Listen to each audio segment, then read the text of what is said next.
तो दोस्तों, स्क्रीन पर जो आपको दिख रहा है ये वही वेबसाइट है जहाँ से हमें इसके बारे में पता लगेगा। तो देखिए, ये जो ऑफ़र है उद्यमी योजना जो है, उद्यमी योजना 1 तारीख 12वें महीने 2022 से शुरू हो चुकी है। और इसकी जानकारी के लिए इसका जो PDF है वो मैंने अपनी साइट पर डाल दिया है, आप वहाँ से डाउनलोड कर सकते हैं, या फिर इसका जो लिंक है ये भी मैंने डिस्क्रिप्शन में दिया है, आप डायरेक्ट वहाँ से खोल भी सकते हैं। देखिए, मैं आपको बताऊंगा डिटेल में, आपको वहाँ जाने की ज़रूरत नहीं है, मैं यहीं पर बता देता हूँ आपको कि आपको इसमें 5 लाख तक का लोन मिलेगा। 5 लाख तक का, ठीक है। 5 लाख तक के लोन में आप युवा हैं, युवती हैं, तो आपको इसमें 50% जो लोन होगा वो आपको मिलेगा ब्याज मुक्त। मतलब 5 लाख तक के लोन पे आपको ब्याज नहीं लगेगा। मतलब जैसे मान के चलिए कि आपने 10 लाख के लोन का अप्लाई किया है, तो आपको 5 लाख तक का लोन मिलेगा जिस पे आपको ब्याज नहीं देना है। 7 साल में आपको इसको 84 किस्तों में वापस करना है, ब्याज मुक्त, ठीक है ना। ब्याज मुक्त के पीछे भी एक टर्म कंडीशन है, मैं आपको बताऊंगा आगे, आप बने रहिए वीडियो में। जैसे दूसरी चीज़ है कि स्वीकृत राशि का 50% अधिकतम 5 लाख विशेष प्रोत्साहन योजना अंतर्गत अनुदान सब्सिडी देय होगा। मान लीजिए कि आपने 10 लाख के लोन के लिए अप्लाई किया है, तो आपको 50% लोन ही मिलेगा, मतलब 5 लाख का लोन ही मिलेगा। अगर आपने 15 लाख के लिए अप्लाई किया है तो उसका 50% 7.5 लाख होता है, बट आपको 5 लाख ही मिलेगा। मतलब मैक्सिमम टू मैक्सिमम ये जो उद्यमी योजना का लोन है ये मैक्सिमम 5 लाख ही मिलेगा, समझ रहे हैं आप। तो ये 5 लाख तक का देय होगा, वो भी इंटरेस्ट फ्री होगा।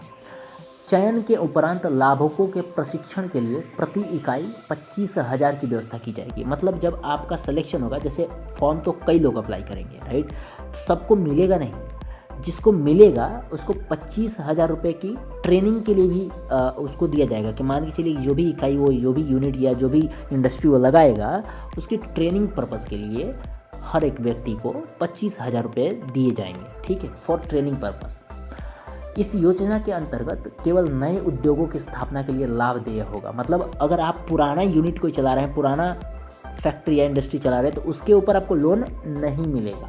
आपको नया इंडस्ट्री सेटअप करना है, नया फैक्ट्री सेटअप करना है, नया बिजनेस स्टार्ट करना है, तब जाके आपको मिलेगा।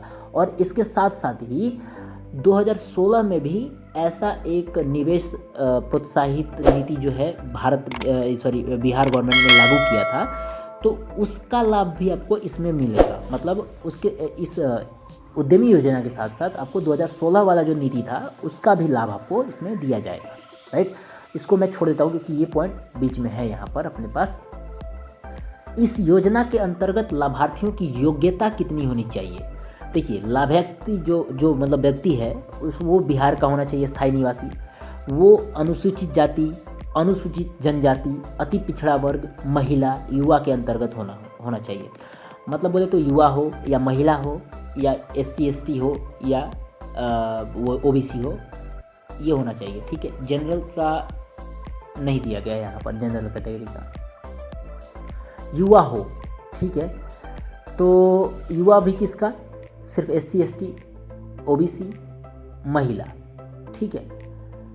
तो कम से कम 10+2 का पढ़ाई वो किया होना चाहिए या इंटरमीडिएट, ठीक है। ITI होना चाहिए, पॉलिटेक्निक होना चाहिए, डिप्लोमा या इसके बराबर में कोई भी उसका ग्रेजुएशन या कुछ भी ऐसा होना चाहिए। ज़रूरी नहीं है ग्रेजुएशन, अगर होगा तो बहुत बढ़िया है। 10+2 वाले को भी मिल जाएगा आसानी से। उम्र की सीमा जो है वो है 18 वर्ष के 50 वर्ष तक, ठीक है ना।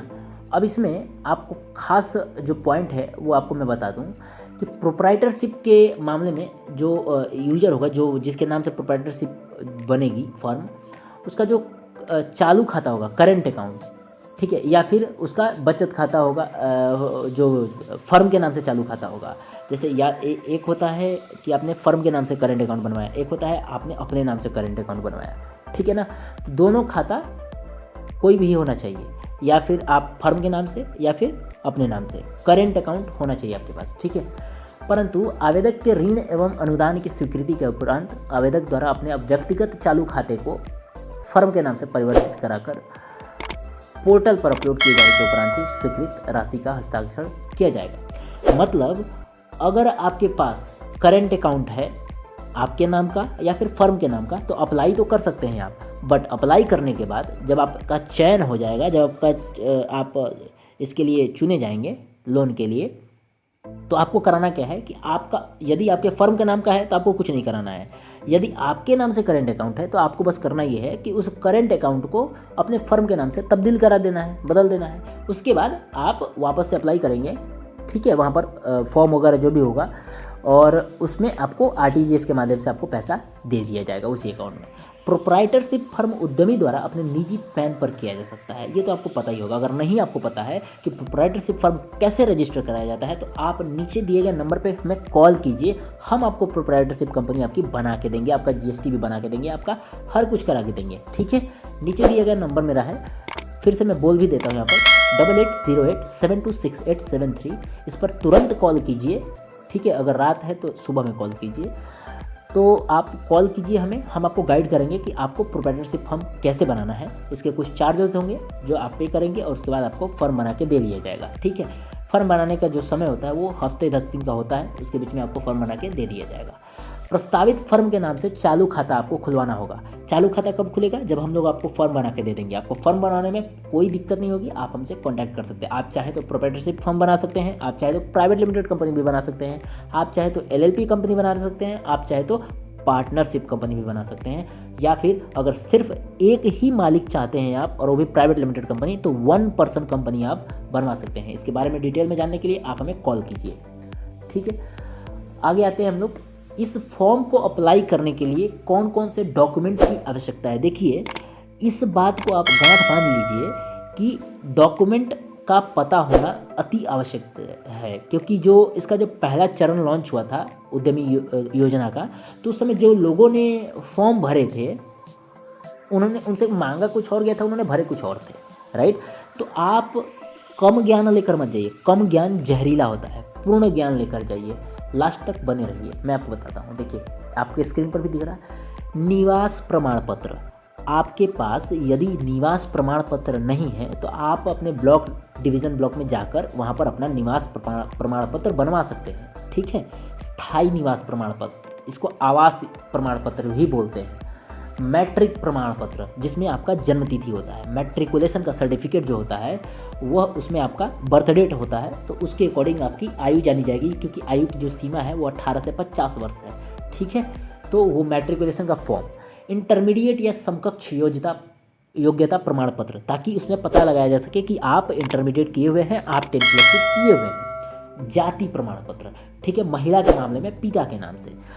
आपके पास अगर जाति प्रमाण पत्र नहीं है तो उससे आपको लोन नहीं मिलेगा, क्योंकि यह जनरल कैटेगरी नहीं है। जनरल कैटेगरी में जाति प्रमाण पत्र नहीं लगता है, ठीक है। यह लोन सिर्फ और सिर्फ ओबीसी, SC ST और बस इन्हीं के लिए है, ठीक है। अनुसूचित जाति, सूचित जाति और पिछड़ा वर्ग, ठीक है ना। तो इसमें जाति प्रमाण पत्र लगेगा। अगर आप महिला हैं, अनुसूचित जाति की या सूचित जाति की या फिर पिछड़ा वर्ग की, तो आप अपने पिता के नाम से जाति प्रमाण पत्र बनवा लीजिए, ठीक है, या फिर आपके पास होगा भी। आप संगठन प्रमाण पत्र भी रख लीजिएगा साथ में। संगठन प्रमाण पत्र के बारे में अगर आपको नहीं मालूम है तो आप किसी भी नज़दीकी ई मित्र सर्विसेज पर जाइए, ई मित्रा की जो दुकानें होती हैं वहाँ पर जाइए और वहाँ पर पता कर लीजिएगा, या फिर आप अपने ब्लॉक में जाकर जो आपका ब्लॉक में जो भी कर्मचारी होगा या PN होगा चपरासी, उससे पूछेंगे तो वो आपको बता देगा कि संगठन प्रमाण पत्र क्या होता है। आपके पास आपका आधार कार्ड होना चाहिए, आपके पास आपका पैन कार्ड होना चाहिए और आपके पास फ़ोटो होना चाहिए। करंट फ़ोटो बोले तो मतलब 2-3 दिन पहले का फ़ोटो एक खिंचवा लीजिएगा, मतलब लेटेस्ट फ़ोटो आपका चाहिए, ठीक है। फ़ोटो की साइज़ को रिसाइज़ कैसे करना है, आपको नीचे दिए गए लिंक में आपको एक वीडियो मिल जाएगा कि आपको फ़ोटो को रिसाइज़ कैसे करना है। अगर ये फॉर्म आप खुद भर रहे हैं तो उस वीडियो को देख के आप सीख सकते हैं कि फ़ोटो को रिसाइज़ कैसे करना है। यदि आप इस फॉर्म को किसी के थ्रू भरवाना चाहते हैं, आपको भरने में दिक्कत है, तो आप ई मित्रा से जाकर सहायता ले सकते हैं नज़दीकी ई मित्रा केंद्र में। हस्ताक्षर का नमूना जो है वो आपके पास होना चाहिए, मतलब अगर आप खुद भर रहे हैं तो हस्ताक्षर करके उसका फ़ोटो खींच लीजिए और उसको अपलोड कर दीजिएगा, ठीक है। अगर आप फॉर्म भरवा रहे हैं तो वहीं वो हस्ताक्षर करके आपसे ले लेगा। ठीक है, बैंक का आपका स्टेटमेंट होना चाहिए जिसमें आपका अकाउंट खोलने की तिथि साक्ष्य हो। ठीक है, आपके बैंक का स्टेटमेंट जो है वो कैसे निकलेगा, आप अपने ऑनलाइन नेट बैंकिंग से निकलवा सकते हैं या फिर अपने बैंक को कॉन्टैक्ट करके अपने बैंक पर जाइए जहाँ पर आपका करेंट अकाउंट है, उनसे बोलिए कि मेरा 1 महीने का या 2 महीने का जो भी है स्टेटमेंट निकाल के दे दो। ठीक है, स्टेटमेंट निकलवा के आप वहाँ पर जमा कर दीजिए या फिर अपलोड कर दीजिए अगर खुद भर रहे हैं तो। रद्द किया गया चेक भी ज़रूरी है, मतलब आपके करेंट अकाउंट का चेक जो मिला होगा उस पर कैंसिल लिख दीजिए, एक साइन मार दीजिए और वो आपका रद्द हो गया और उसको यहाँ पर आपकी ज़रूरत पड़ेगी। तो ये सारी जो फॉर्म की डिटेल्स थी ये आपको ज़रूरत पड़ेगी, ये आपको चाहिए ही चाहिए। ठीक है, अब आते हैं इस योजना के अंतर्गत लाभार्थियों की योग्यता नियमित होगी। ठीक है, सेम चीज़ है, इसके आगे कुछ भी नहीं है, सेम चीज़ है, सब वही है। ठीक है, तो ये चीज़ आप इसके बारे में अगर ज़्यादा जानना है तो आप इस वेबसाइट पर आएँ, इस वेबसाइट पर और भी चीज़ें आपको डिटेल में दिखेंगी, लेकिन जितना मेरे को आपको बताना चाहिए था उतना मैंने आपको बता दिया है। आप 2 चीज़ और ध्यान रखें, स्वीकृत राशि अधिकतम 2 किस्तों में भुगतान किया जाएगा, एक बार में आपको 5 लाख नहीं मिलेगा, समझ रहे हैं आप, आपको 2 बार में मिलेगा। योजना का लाभ परिवार के किसी एक सदस्य को ही दिया जाएगा, सबको नहीं मिलेगा। ऐसा नहीं है कि परिवार में सभी व्यक्ति एक एक इंडस्ट्री लगा देंगे और लोन का फ़ायदा उठा लेंगे, नहीं, योजना का लाभ परिवार के सिर्फ एक ही व्यक्ति को दिया जाएगा। ठीक है, अधिक जानकारी के लिए आप दिए गए नंबर पर कॉल कर सकते हैं या फिर आप हमें भी कॉल कर सकते हैं हमारे दिए गए नंबर पर। ठीक है।